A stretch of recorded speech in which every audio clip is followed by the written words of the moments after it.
ہفتہ یا اتوار کو نبی صلی اللہ علیہ وآلہ وسلم نے اپنی طبیعت میں قدرے تخفیف محسوس کی، چنانچہ دو آدمیوں کے درمیان چل کر ظہر کی نماز کے لیے تشریف لائے۔ اس وقت ابو بکر رضی اللہ عنہ صحابہ کرام کو نماز پڑھا رہے تھے۔ وہ آپ کو دیکھ کر پیچھے ہٹنے لگے۔ آپ نے اشارہ فرمایا کہ پیچھے نہ ہٹیں اور لانے والوں سے بیان فرمایا کہ مجھے ان کے بازو میں بٹھا دو۔ چنانچہ آپ صلی اللہ علیہ وآلہ وسلم کو ابو بکر رضی اللہ عنہ کے بائیں بٹھا دیا گیا۔ اس کے بعد ابو بکر رضی اللہ عنہ رسول اللہ کی نماز کی اقتدا کر رہے تھے اور صحابہ کرام کو تکبیر سنا رہے تھے۔ وفات سے ایک دن پہلے بروز اتوار نبی صلی اللہ علیہ وآلہ وسلم نے اپنے تمام غلاموں کو آزاد فرما دیا۔ پاس میں 7 دینار تھے، انہیں صدقہ کر دیا۔ اپنے ہتھیار مسلمانوں کو ہبہ فرما دیے۔ آپ صلی اللہ علیہ وآلہ وسلم کی زرہ ایک یہودی کے پاس 30 سا کوئی 75 کلو جو کے عوض رہن رکھی ہوئی تھی۔ حضرت انس رضی اللہ عنہ کا بیان ہے کہ دوشنبے کے روز ہم لوگ نماز فجر میں مصروف تھے اور ابو بکر رضی اللہ عنہ امامت فرما رہے تھے کہ اچانک رسول اللہ صلی اللہ علیہ وآلہ وسلم نے حضرت عائشہ رضی اللہ عنہا کے حجرے کا پردہ ہٹایا اور صحابہ کرام پر جو صفے باندھے نماز میں مصروف تھے نظر ڈالی، پھر تبسم فرمایا۔ ادھر ابو بکر رضی اللہ عنہ اپنی ایڑ کے بل پیچھے ہٹے کے صف میں جا ملیں۔ انہوں نے سمجھا کہ رسول اللہ صلی اللہ علیہ وآلہ وسلم نماز کے لیے تشریف لانا چاہتے ہیں۔ حضرت انس رضی اللہ عنہ کا بیان ہے کہ رسول اللہ صلی اللہ علیہ وآلہ وسلم کے اس اچانک ظہور سے مسلمان اس قدر خوش ہوئے کہ چاہتے تھے کہ نماز کے اندر ہی فتنے میں پڑ جائیں، یعنی آپ صلی اللہ علیہ وآلہ وسلم کی مزاج پرسی کے لیے نماز توڑ دیں، لیکن رسول اللہ صلی اللہ علیہ وآلہ وسلم نے اپنے ہاتھ سے اشارہ فرمایا کہ اپنی نماز پوری کرو، پھر حجرے کے اندر تشریف لے گئے اور پردہ گرا لیا۔ اس کے بعد رسول اللہ صلی اللہ علیہ وآلہ وسلم پر کسی دوسری نماز کا وقت نہیں آیا۔ دن چڑھے چاشت کے وقت آپ صلی اللہ علیہ وآلہ وسلم نے اپنی صاحبزادی حضرت فاطمہ رضی اللہ عنہا کو بلایا اور ان سے کچھ سرگوشی کی۔ وہ رونے لگیں۔ آپ صلی اللہ علیہ وآلہ وسلم نے انہیں پھر بلایا اور کچھ سرگوشی کی تو وہ ہنسنے لگیں۔ حضرت عائشہ رضی اللہ عنہا کا بیان ہے کہ بعد میں ہمارے دریافت کرنے پر انہوں نے بتایا کہ پہلی بار نبی صلی اللہ علیہ وآلہ وسلم نے مجھ سے سرگوشی کرتے ہوئے بتایا کہ آپ صلی اللہ علیہ وآلہ وسلم اسی مرض میں وفات پا جائیں گے، اس لیے میں روئی۔ پھر آپ صلی اللہ علیہ وآلہ وسلم نے مجھ سے سرگوشی کرتے ہوئے بتایا کہ آپ کے اہل و عیال میں سب سے پہلے میں آپ کے پیچھے جاؤں گی۔ اس پر میں ہنسی۔ نبی صلی اللہ علیہ وآلہ وسلم نے حضرت فاطمہ کو یہ بشارت بھی دی کہ آپ رضی اللہ عنہا ساری خواتین عالم کی سیدہ سردار ہیں۔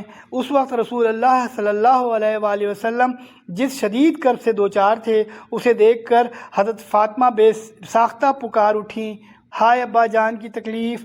آپ نے فرمایا تمہارے ابا پر آج کے بعد کوئی تکلیف نہیں۔ آپ نے حسن و حسین رضی اللہ عنہما کو بلا کر چوما اور ان کے بارے میں خیر کی وصیت فرمائی۔ ازواج مطہرات کو بلایا اور انہیں واعظ و نصیحت کی۔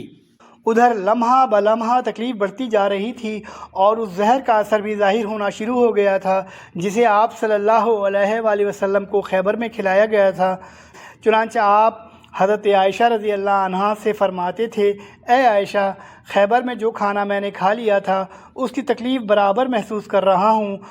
اس وقت مجھے محسوس ہو رہا ہے کہ اس زہر کے اثر سے میری رگ جاں کٹی جا رہی ہے۔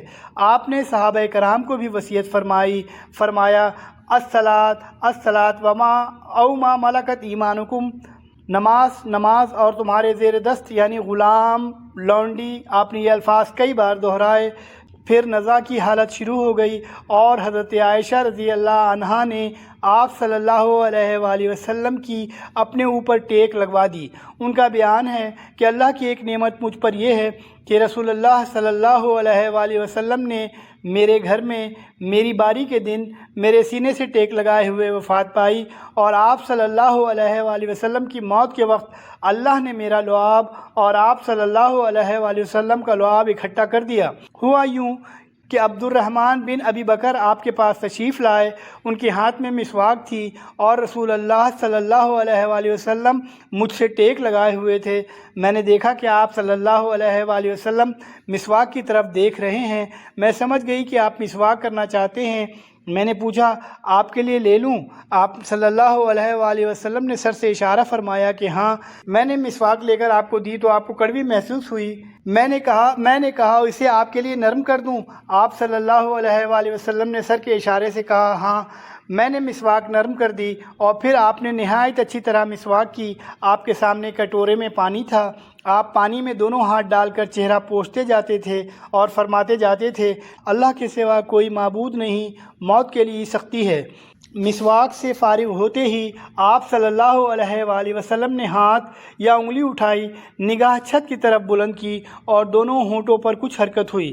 حضرت عائشہ رضی اللہ عنہا نے کان لگایا تو آپ فرما رہے تھے ان انبیاء، صدیقین، شہداء اور صالحین کے ہمراہ جنہیں تو نے انعام سے نوازا، اے اللہ مجھے بخش دے، مجھ پر رحم کر اور مجھے رفیق اعلیٰ میں پہنچا دے۔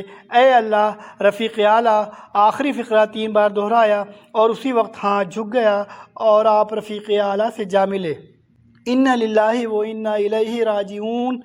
یہ واقعہ 12 ربیع الاول 11 ہجری یوم دوشنبہ کو چاش کی شدت کے وقت پیش آیا۔ اس وقت نبی صلی اللہ علیہ وآلہ وسلم کی عمر 63 سال 4 دن ہو چکی تھی۔ اس حادثہ دلفگار کی خبر فوراً پھیل گئی۔ اہل مدینہ پر کوہ غم ٹوٹ پڑا، آفاق و اطراف تاریک ہو گئے۔ حضرت انس رضی اللہ عنہ کا بیان ہے کہ جس دن رسول اللہ صلی اللہ علیہ وآلہ وسلم ہمارے یہاں تشریف لائے اس سے بہتر اور تابناک دن میں نے کبھی نہیں دیکھا، اور جس دن رسول اللہ صلی اللہ علیہ وآلہ وسلم نے وفات پائی اس سے زیادہ قبیح اور تاریک دن بھی میں نے کبھی نہیں دیکھا۔ آپ صلی اللہ علیہ وآلہ وسلم کی وفات پر حضرت فاطمہ رضی اللہ عنہا نے فرط غم سے فرمایا ہائے ابا جان جنہوں نے پروردگار کی پکار پر لبیک کہا، ہائے ابا جان جن کا ٹھکانہ جنت الفردوس ہے، ہائے ابا جان ہم جبرائیل کو آپ صلی اللہ علیہ وآلہ وسلم کی موت کی خبر دیتے ہیں۔ وفات کی خبر سن کر حضرت عمر رضی اللہ عنہ کے ہوش جاتے رہے۔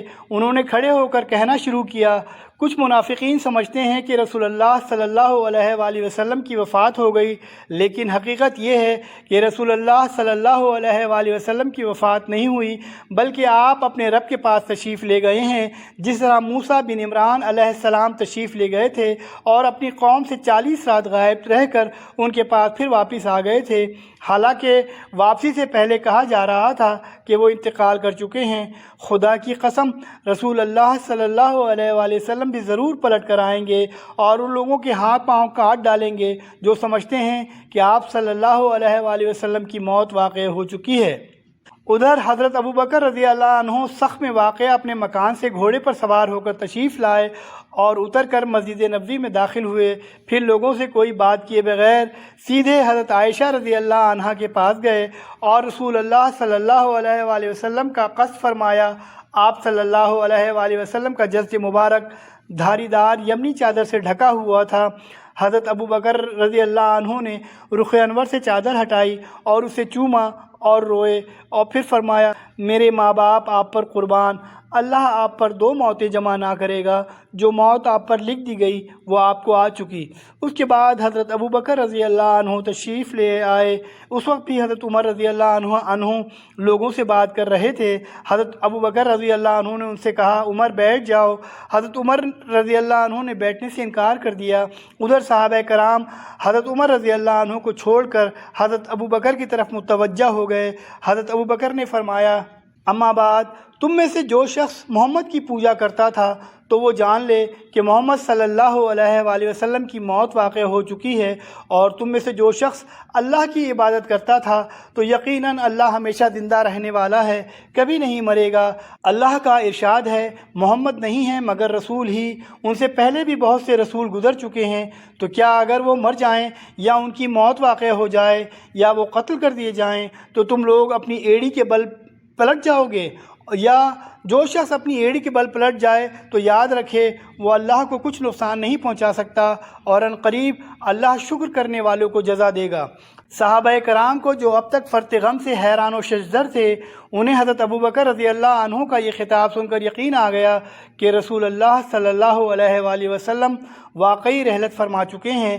چنانچہ حضرت ابن عباس کا بیان ہے کہ واللہ ایسا لگتا تھا گویا لوگوں نے جانا ہی نہ تھا کہ اللہ نے یہ آیت نازل کی ہے، یہاں تک کہ ابوبکر رضی اللہ عنہ نے اس کی تلاوت کی تو سارے لوگوں نے ان سے یہ آیت اخذ کی، اور اب جس کسی انسان کو میں سنتا تو وہ اسی کو تلاوت کر رہا ہوتا۔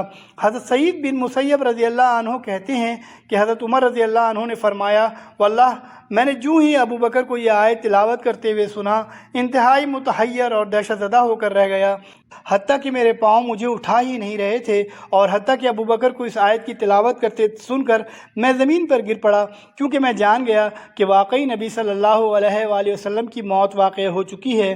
ادھر نبی صلی اللہ علیہ وآلہ وسلم کی تجہیز و تکفین سے پہلے ہی آپ کی جانشینی کے معاملے میں اختلاف پڑ گیا۔ ثقیفہ بن ساعدہ میں مہاجرین و انصار کے درمیان بحث و مناقشہ ہوا، اور بالآخر حضرت ابوبکر رضی اللہ عنہ کی خلافت پر اتفاق ہو گیا۔ اس کام میں دوشنبہ کا باقی ماندہ دن گزر گیا اور رات آ گئی۔ لوگ نبی صلی اللہ علیہ وآلہ وسلم کی تجہیز و تکفین کے بجائے اس دوسرے کام میں مشغول رہے۔ پھر رات گزری اور منگل کی صبح ہوئی۔ اس وقت تک آپ کا جسد مبارک ایک دھاری دار یمنی چادر سے ڈھکا بستر ہی پر رہا۔ گھر کے لوگوں نے باہر سے دروازہ بند کر دیا تھا۔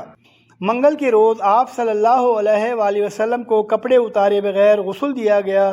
غسل دینے والے حضرات یہ تھے حضرت عباس، حضرت علی، حضرت عباس کے دو صاحبزادے فضل اور قسم، رسول اللہ صلی اللہ علیہ وآلہ وسلم کے آزاد کردہ غلام شقران، حضرت اسامہ بن زید اور اوس بن خولہ۔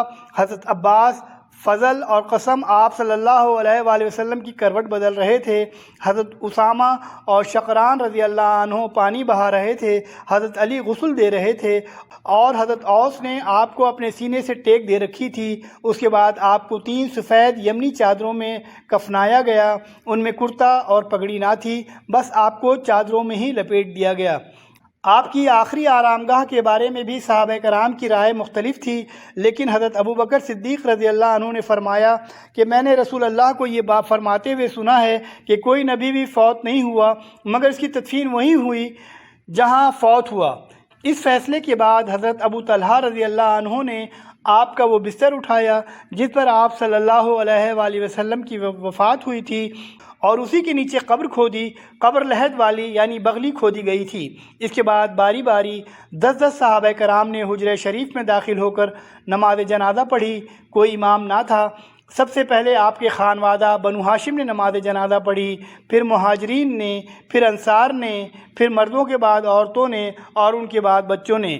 نماز جنازہ پڑھنے میں منگل کا پورا دن گزر گیا اور چہارشنبہ کی رات آ گئی۔ چنانچہ حضرت عائشہ رضی اللہ عنہا کا بیان ہے کہ ہمیں رسول اللہ کی تدفین کا علم نہ ہوا یہاں تک کہ ہم نے بدھ کی رات کے درمیانی اوقات میں پھاوڑوں کی آواز سنی۔